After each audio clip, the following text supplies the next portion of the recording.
ಬೆಂಗಳೂರಿನ ಪ್ರಗತಿಗೆ ಅಡ್ಡಿಯಾಗಿರುವ ಕಟ್ಟಡಗಳ ಎತ್ತರದ ನಿರ್ಬಂಧ ಸಡಲ ಮಾಡಿಕೊಡಿ ಸಾರ್ ಅಂತ ರಾಜನಾಥ್ ಸಿಂಗ್ಗೆ DCM ಮನವಿ ಮಾಡಿದ್ದಾರೆ.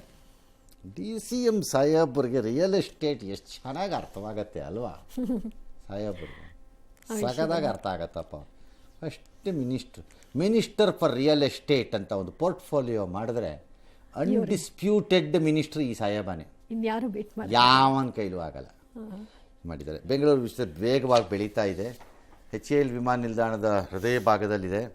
ಅದಕ್ಕೆ ನಿರ್ಬಂಧಗಳ ಅಭಿವೃದ್ಧಿಗೆ ಅಡ್ಡಿ ಆಗಿಬಿಟ್ಟಿದೆ. 20 ಕಿಲೋಮೀಟರ್ ವ್ಯಾಪ್ತಿನಲ್ಲಿರೋದಕ್ಕೆಲ್ಲ ನಿರಪೇಕ್ಷಣಾ ಪತ್ರ ಕೊಡುವಾಗ ನಿರ್ಬಂಧ ಸಡಲಿಸಿ ಅಂತೆಲ್ಲ ಕೇಳಿದ್ದಾರೆ. ನನ್ನ ಪ್ರಕಾರ ದೀಸ್ ರೂಲ್ಸ್ ಬರೀ ಬೆಂಗಳೂರಿಗೆ ಇರೋಕ್ಕಾಗಲ್ಲ, ಎಲ್ಲ ಕಡೆಗೂ ಇರಬೇಕಾಗತ್ತೆ. ಎಲ್ಲ ಕಡೆಯಿಂದು ಯಾವ ನಿಯಮಗಳನ್ನು ಈ ರೀತಿ ಡಿಫೆನ್ಸ್ ರಿಲೇಟೆಡ್ ಏರ್ಪೋರ್ಟ್ಸಲ್ಲಿ ಫಾಲೋ ಮಾಡಿದ್ದೀರಿ ಅದೇ ನಿಯಮ ನಮ್ಮಲ್ಲೂ ಫಾಲೋ ಮಾಡಿ ಅಷ್ಟೇ. ನಮಗೆ ಸ್ಪೆಷಲ್ ಕೊಡಿ ಅಂತಲ್ಲ, ಮುಗೀತು. ದೇಶದ ಕಿರಿಯ ಅಂಗಾಂಗ ದಾನಿ ಅಲಿನ್ ಹೆತ್ತವರು ಹಾಗೂ ಮರುಜೀವ ಪಡೆದುಕೊಂಡ ಆ ಮಗು ಮೊದಲ ಭೇಟಿಯಾಗಿರೋ ಘಟನೆ ಈಗ ಕೇರಳದಲ್ಲಾಗಿದೆ. ಜನರಲಿ ಬೈ SOP ಲಾ ಅಲ್ಲ, ಪ್ರಾಕ್ಟೀಸು, ರಿಯಲಿಸ್ಟಿಕಲಿ ಪ್ರಾಕ್ಟೀಸ್. ಅದು ಕಣ್ಣು ದಾನ ಆದಾಗ, ಅಂಗಾಂಗಗಳ ದಾನ ಆದಾಗ ದಾನ ಕೊಟ್ಟವರು ಮತ್ತು ಪಡೆದವ್ರನ್ನ ಭೇಟಿ ಮಾಡೋಕ್ಕೆ ಬಿಡಲ್ಲ. ಬಿಕಾಸ್ ಎಮೋಷನಲಿ ಬಾಂಡಿಂಗ್ಗಳು ಡೆವಲಪ್ ಆಗಿಬಿಡಬಹುದು ಅನ್ನೋ ಭಯ. ಮೂರನೇದು, ನಾಳೆ ಕಂಟಿನ್ಯೂಡ್ ರಿಲೇಷನ್ಶಿಪ್ಪಲ್ಲಿ ಇನ್ನೇನಾದರೂ ಹೊಸ ಸಮಸ್ಯೆಗಳಿಗೆ ಅದು ದಾರಿ ಮಾಡಿಕೊಟ್ಬಿಡ್ಬೋದು ಅಂತ. ಅಂದರೆ ಫಾರ್ ಎಕ್ಸಾಂಪಲ್ ಕಣ್ಣು ಕೊಟ್ಟಿದ್ದಾರೆ ಅಂತ ಇಟ್ಕೊಳ್ಳಿ, ನನ್ನ ಮಗನ ಕಣ್ಣನ್ನು ನಿನ್ನ ಕಣ್ಣಲ್ಲಿ ನೋಡ್ತಾ ಇದ್ದೀನಿ ಅಂತ ತಾಯಿ ಪದೇ ಬರೋಕ್ಕೆ ಸ್ಟಾರ್ಟ್ ಮಾಡಿದ್ರೆ ಏನು ಮಾಡೋದು? ದೇರ್ ಆರ್ ಇಶ್ಯೂಸ್ ಅದರಲ್ಲಿ, ಅದಕ್ಕೆ ಬಿಡಲ್ಲ. ಬಟ್ ಇಲ್ಲಿ ಹಂಗಾಗಿಲ್ಲ. ಇಲ್ಲಿ ವಿಚಿತ್ರವಾಗಿದೆ. ಅಂಬೆಕಾಲು ಇಡ್ತಾ ಇದ್ದಂಥ ಈ ಪುಟ್ಟ ಕಂದಮ್ಮ 9 ತಿಂಗಳ ಆಕೆಗೆ, ಆ ಮಗುಗೆ ರಸ್ತೆ ಅಪಘಾತದಲ್ಲಿ ಮೃತಪಟ್ಟಿದೆ. ಪೋಷಕರು ಮಗುವಿನ ಅಂಗಾಂಗವನ್ನು ದಾನ ಮಾಡಿದ್ದಾರೆ. ನನಗೆ ಎಕ್ಸ್ಟ್ರೀಮ್ ಸರ್ಪ್ರೈಸ್ ಆಗ್ತಿರೋದು ಪೋಷಕರ ನಿರ್ಧಾರ. 9 ತಿಂಗಳ ಮಗುವಿನ ಅಂಗಾಂಗಗಳಿಷ್ಟು ಡೆವಲಪ್ ಆಗಿರಬಹುದು ಅನ್ನೋದನ್ನು ಆಲೋಚನೆ ಮಾಡಿ ಅಂಗಾಂಗ ದಾನಕ್ಕೆ ಅವರು ಮುಂದಾಗಿರೋದೇ ನನಗೆ ಅತಿ ದೊಡ್ಡ ಆಶ್ಚರ್ಯ. ನನಗೆ ಸಾಮಾನ್ಯವಾಗಿ ಯಾರೂ ಯೋಚನೆ ಮಾಡಲ್ಲ. 25 ವರ್ಷ 30 ವರ್ಷ 20 ವರ್ಷ ಆಗಿರೋ ಮಕ್ಕಳಲ್ಲಿ ಅಥವಾ ದೊಡ್ಡವರಲ್ಲಿ ಯೋಚನೆ ಮಾಡ್ತಾರೆ, ಅದೇನು ಯಾರಿಗೋ ಕೊಟ್ಟರೆ ಬದುಕ್ತಾರಂತಲ್ಲ. ಅಂದರೆ ನಾಲೆಡ್ಜ್ ಇದ್ದವರು, ಜ್ಞಾನ ಇದ್ದವರು ಕೊಡ್ತಾರೆ, ನಾನು ಇಲ್ಲ ಅಂತ ಹೇಳಲ್ಲ. 60 ವರ್ಷ ಆಗಿದ್ರು ಕಣ್ಣು ಕೊಟ್ಬಿಡ್ಬೋದ ನೋಡಪ್ಪ ಅವ್ರು ಏನೋ ಹಂಗೆ ಅಂತ ಇದ್ರು ಅಂತ ಇರ್ಬೇಕಾದ್ರೆ.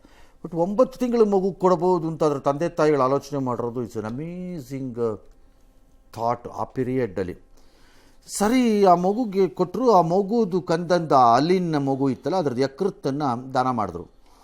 ಸರಿ, ಈಗೇನಾಗಿದೆ, ಆ ಅಲಿನ್ ತಾಯಿ ಅಂದರೆ ಯಾರು ತಗೊಳ್ತು ಮಗು, ಆ ಮಗುನ ಭೇಟಿ ಮಾಡಿದ್ದಾರೆ.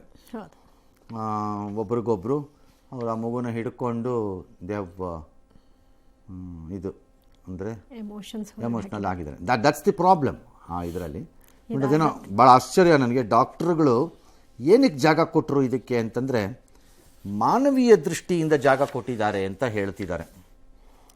ಯಾಕೆ ಅಂದರೆ ಅವರು 9 ತಿಂಗಳ ತಮ್ಮ ಮಗುವಿನ ಅಂಗಾಂಗವನ್ನು ದಾನ ಮಾಡುವ ಬಹುದೊಡ್ಡ ತ್ಯಾಗಕ್ಕೆ ಅವರು ಮುಂದಾದರು, ಇಬ್ಬರು ಗಂಡ ಹೆಂಡತಿ. ಹಾಗಾಗಿ ಅವರ ದುಃಖನ ಒಂಚೂರು ಕಡಿಮೆ ಮಾಡೋಣ, ಇನ್ನೊಂದು ಮಗುವನ್ನು ತೋರಿಸೋ ಮೂಲಕ ಮಾಡಿದ್ದೀವಿ ಅಂತ ಇವರು ಹೇಳ್ತಿದ್ದಾರೆ. I hope it will work like that. I hope it will not go beyond that ಅಂತ ಅಂದ್ಕೊಂಡಿದ್ದೀನಿ. ಯಾಕಂದರೆ ಈಗ ಡಾಕ್ಟರ್ ರಾಜ್ಕುಮಾರ್ ಅವ್ರದ್ದು ಕಣ್ಣು ಕೊಟ್ಟಾಗ ಈ ಪ್ರಶ್ನೆ ಬಂತು ನಾವೆಲ್ಲ ಆವಾಗ ನಾರಾಯಣ ನೇತ್ರಾಲಯದಲ್ಲಿ ಭುಜಂಗ್ ಶೆಟ್ಟರ್ ಇದ್ದರು.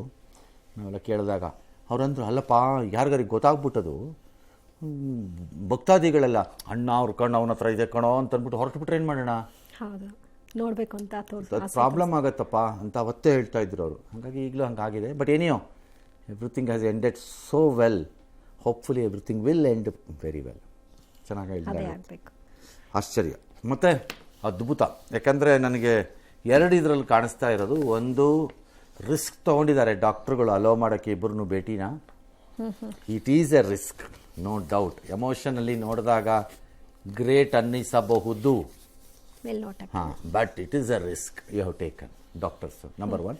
Number 2, it's an amazing. ಆ ಪೇರೆಂಟ್ಸು 9 ತಿಂಗಳ ಮಗುವಿನ ಅಂಗಾಂಗ ಕೊಡಬಹುದು ಅನ್ನೋದನ್ನು ಯೋಚನೆ ಮಾಡಿರೋದು ಅಮೇಝಿಂಗ್.